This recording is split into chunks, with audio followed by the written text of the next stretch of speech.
नमस्कार। आज की कहानी का शीर्षक है सच्चा स्वांग। एक राजा था। उसके पास एक बहरूपिया आया। वह तरह तरह के स्वांग धारण किया करता था। उसमें देवी की ऐसी शक्ति थी कि वह जो भी स्वांग धारण करता उसको पूरा वैसा का वैसा निभाता था। उसमें वह चूकता नहीं था। राजा ने कहा कि तुम एक विरक्त त्यागी महात्मा का स्वांग लाओ। बहरूपिये ने स्वीकार कर लिया। वह कुछ दिनों तक गुप्त रूप से रहा। जब दाढ़ी बढ़ गई तो वह साधु का स्वांग लेकर शहर में आया। वह सबके साथ संत की तरह ही बर्ताव करता, किसी से न राग रखता न द्वेष, भिक्षा में जो मिल जाए उसी में संतोष करता, लोगों को खूब अच्छी अच्छी बातें सुनाता। शहर में हल्ला मच गया कि बड़े विरक्त त्यागी महात्मा आए हैं। राजा ने मंत्री को भेजा कि जाकर देखो वही बहरूपिया है या कोई और संत है। मंत्री ने जाकर देखा तो पहचान लिया कि यह तो वही बहरूपिया है। राजा ने घोषणा कर दी कि हम संत के दर्शन करने को जाएंगे। राजा ने एक थाल में बहुत सी अशर्फियां भर ली और पूजा भेंट का सामान लेकर बड़े ठाट बाट से वहां गया। मंत्री तथा अन्य लोग भी साथ में थे। लोग कहने लगे कि ऐसे संत के दर्शन के लिए खुद राजा आए हैं। राजा उसके पास गया और अशर्फियों से भरा थाल उसके सामने रख दिया। संत ने अशर्फी और रुपया कपड़ा आदि कुछ भी नहीं लिया और शिव शिव कहते हुए उठकर वहां से चल दिया। लोग कहने लगे कि अच्छा खासा सत्संग हो रहा था, पर राजा को पता नहीं क्या सूझी कि सत्संग में बाधा डाल दी। राजा की भेंट क्या काम आई। वो बहरूपिया अपने असली रूप में राजा के सामने आया और बोला, अन्नदाता, अब इनाम मिल जाए।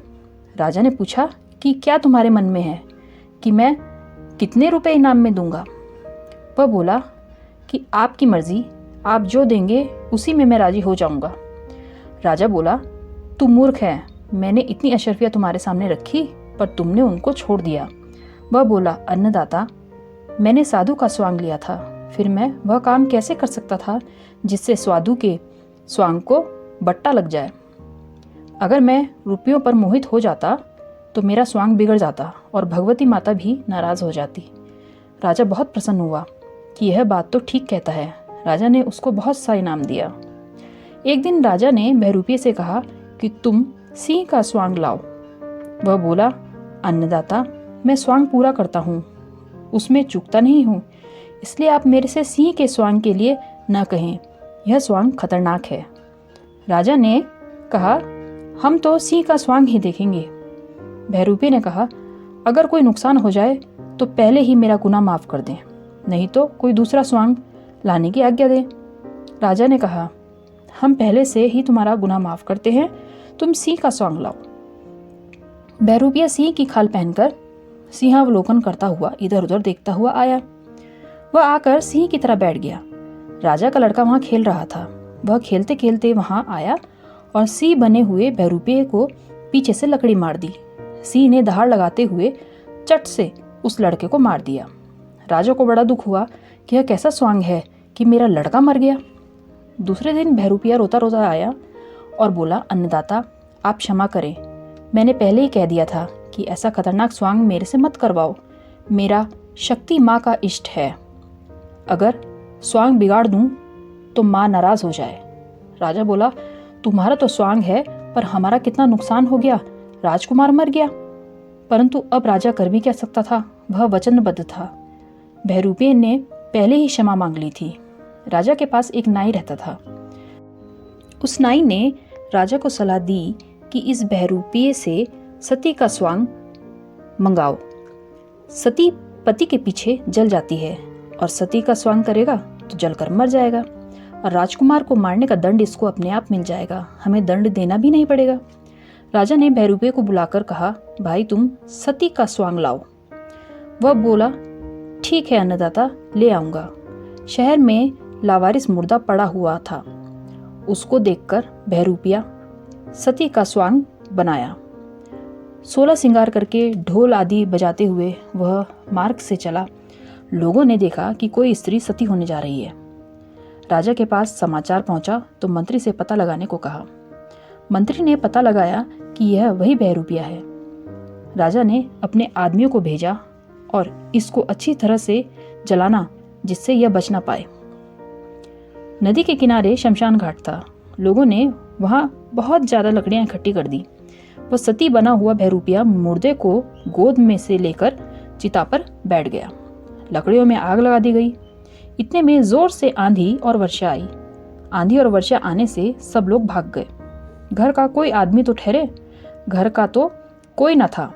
वर्षा से आग बुझ गई और नदी के वेग में सारी लकड़ियां बह गई। अब बहरूपिया लकड़ियों के ऊपर बैठा रहा और तैरता हुआ किनारे लग गया। देवी का इष्ट होने से उसके प्राण बच गए। कुछ महीने बीत गए। वह बहरूपिया राजा के पास आया और बोला कि अन्नदाता, इनाम मिल जाए। राजा उसको देखकर चकरा गया और बोला, अरे तू तो जलकर मर गया था ना। वह बोला, मर तो गया था, पर शक्ति माँ की कृपा से पीछे आ गया हूँ। राजा बोला, क्या तुमने हमारे बाप दादा परदादा से मुलाकात की? वह बोला, हाँ अन्नदाता, सबसे मिलकर आया हूँ। राजा बोला, उनका समाचार क्या है? बहरूपिया बोला, समाचार तो खुशी का है, पर उन सब की हजामत और नाखून बड़े हुए हैं, इसलिए उन्होंने घर के नाई को बुलाया है। राजा बोला, नाई वहाँ कैसे जाएगा? बहरूपिया बोला, जैसे बाप दादा गए, जैसे मैं गया, ऐसे ही वह भी जाएगा, क्योंकि जाने का रास्ता तो एक ही है। नाई ने सुना तो सोचा कि अब मेरी मौत आई। राजा की आज्ञा हो जाए तो फिर कौन रक्षा करने वाला है? नाई जाकर बहरूपिया के पैरों में पड़ गया। तू किसी तरह मेरे को बचा, मेरा घर बर्बाद हो जाएगा, घर में कोई कमाने वाला नहीं है। बहरूपिया बोला कि सती का स्वांग लाने के लिए तूने ही राजा को सलाह दी थी, अब तू भी जा। नाई बहुत गिड़गिड़ाया तो बहरूपिया ने कहा कि अच्छी बात है, मेरा तुमसे कोई बैर तो है नहीं। उसने जाकर राजा से कहा, अन्नदाता, वास्तव में मैं मरा नहीं था, मेरे लिए लकड़ियाँ बहुत ज़्यादा इकट्ठी की गई थी, अतः लकड़ियाँ जलते जलते मेरे नज़दीक आए, इससे पहले ही आंधी और वर्षा आ गई। लोग भाग गए और माँ की कृपा से मैं बच गया। माँ ने सती का स्वांग किया तो जलने से मैं डरता नहीं हूँ। आप जो भी स्वांग कहेंगे मैं वैसा का वैसा ही स्वांग लाऊंगा, स्वांग नहीं बिगाड़ूंगा। पीछे आप जो इनाम दे मैं प्रसन्नतापूर्वक ले लूंगा। तात्पर्य है कि मनुष्य को अपना स्वांग नहीं बिगाड़ना चाहिए। पिता का, माँ का, पुत्र का, भाई का, बहन का, बेटी का, सास का, बहू का, जो भी स्वांग धारण किया है उसको ठीक तरह से निभाना चाहिए। जो अपने कर्तव्य का ठीक पालन करता है, भगवान उसी पर कृपा करते हैं। आपको ये कहानी कैसी लगी कमेंट बॉक्स में ज़रूर बताएं और चैनल को सब्सक्राइब करें। Thank you.